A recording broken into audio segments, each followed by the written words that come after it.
我看着凌乱的床和眼前交织在一起的裸体，汗流浃背的性爱，房间里充满了响亮的呻吟声。我看到我的丈夫强行插入女秘书体内，女秘书发出满意的哭声，我的心碎了。他们太专注了，甚至没有注意到我站在那里。回到家后，我立即提出离婚，嫁给了前夫的叔叔。在我尝试怀孕的第3个月，我洗了个澡，在床上等着我的丈夫，祈祷我们今晚能成功。突然，一条短信响了，我看到了我丈夫克拉克的秘书乔丁发来的一条消息。我觉得我的新睡衣有点紧，你为什么不过来检查一下它是否合适呢？附上一张身穿深 V 领红色吊带裙的女子自拍照，部分露出，散发着诱惑。我翻了翻短信，发现克拉克和乔丁之前的交流完全与工作有关，这让我怀疑，这是错误吗？突然，一只手从后面搂住我的腰，打断了我的思绪。亲爱的，我都收拾好了，你想在沙发上还是在床上坐？我没有回应，因为我还在想这件事。既然你保持沉默，我就做出选择。我们就在沙发上坐吧，克拉克说，他的声音沙哑，眼睛里闪烁着一丝火光，让我立刻脸红了。克拉克俯身要吻我，但我转过头去。察觉到我的异常，他疑惑地看着我。怎么了，亲爱的？先解释一下。我抓住他的手机，把短信递给他。克拉克看了一眼屏幕，立刻皱起了眉头，抓起手机拨打了电话。很快就得到了回答。萨姆纳先生，我能为您做些什么？克拉克瞪了一眼，声音变得冰冷。我不知道，我的秘书开始招揽客户。沉默了一会儿，乔丁惊慌失措的声音传了出来。萨姆纳先生，对不起，那条信息是写给我男朋友的，一定是我误发给你的。下次发生这种情况时，收拾好东西离开。克拉克挂断了电话。亲爱的，他发错了。如果你还不高兴，我明天就开除他。现在已经很晚了，所以我们不要把时间浪费在一个不值得的人身上。我们已经1个星期没有见面了。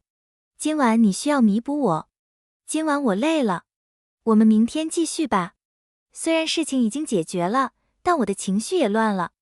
克拉克眼中闪过一丝失望，但他并没有给我压力。好吧，你先睡觉吧。我还不累，就去书房办点活。半夜开始下起大雨，雷鸣般的怒吼声将我惊醒，紧接着是一连串的短信轰炸着我的手机。我的心情非常不安，仿佛这些信息随时可能打破我的婚姻。还醒着？因为你老公不和你在一起。我因为打雷停电而害怕，他来安慰我。你不想知道你老公在哪里吗？当我读到这些信息和夸耀的语气时，我的手无法控制地颤抖着。过了相当长的时间，另一条短信到达，上面有一个地址和一系列数字。我目前能想到的就是那个穿着那件诱人内衣的女人的形象。我抓起车钥匙，直接开车去了那里。我输入了密码，门就开锁了。客厅的灯亮着。从入口到卧室门口，一个男人的西装和一个女人的内衣散落一地，透露出他们行动的紧迫性。看到卧室门口那件破烂的红色睡衣，我感到一种荒诞的感觉。我颤抖着伸手，缓缓推开了门。凌乱的床和他们赤裸的两人交织在一起，汗流浃背的性爱，沉重的呻吟声充满了整个房间，以及克拉克勤奋地将他的插入照片中的女人的景象，简直让我心碎。他们太专注了，甚至没有注意到我站在那里。听到乔丁满意的呻吟声，看到他们赤身裸体的出现在我面前，我再也忍无可忍了。我转过身来，踉踉跄跄地朝门口走去，立刻发动了车子。在今天之前，我从未想过背叛这个词会适用于我们的婚姻。然而，现在现实却给了我沉重的打击。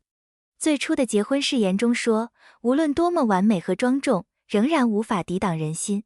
我把自己喝死了，今晚我不想回家。我感觉不舒服。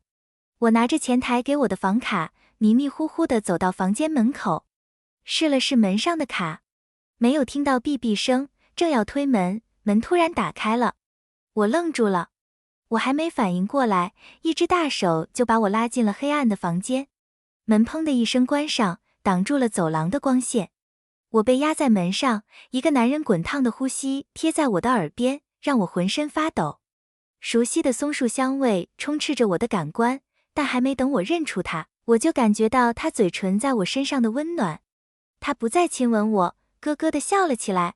不用努力去得到。我在挣扎中无意中按下了电灯开关。达蒙叔叔，我被站在我面前的男人吓了一跳。低头看着他勃起的，我尴尬得满脸通红，赶紧穿上衣服跑了出去。离开房间后，我犹豫了很久，终于给达蒙叔叔发了短信，我们能假装今晚什么都没发生吗？我真的喝醉了，进错了房间。我等了很久，达蒙没有回应。我紧张地发了一条信息，立即表明其他用户屏蔽了我。回到家打开门，听到克拉克担心的声音：你昨晚在哪儿？我给你打了那么多次电话，你为什么不回答？当我看到他和另一个女人上床的那一刻，他的脸让我感到恶心和心碎。克拉克，萨姆纳，你怎么会做出这么恶心的事情？如果你不爱我了，你可以和我离婚。你为什么要这样伤害我？尼拉，你是我唯一爱的人，这只是和他发生了意外。听他的解释，我觉得更可笑了。所以你是说我可以和另一个男人上床，然后告诉你这是一场意外？我可能在肉体上背叛了你，但我的心仍然属于你。克拉克的眼中闪过一丝无情。如果你敢的话，我会在床上杀了你和那个男人。如果他知道背叛是不可原谅的，为什么还要背叛他呢？我擦干眼泪，对我们的婚姻充满了嘲笑和仇恨。不管你同意与否，我已经下定决心了。我要和你离婚。你不值得我的原谅。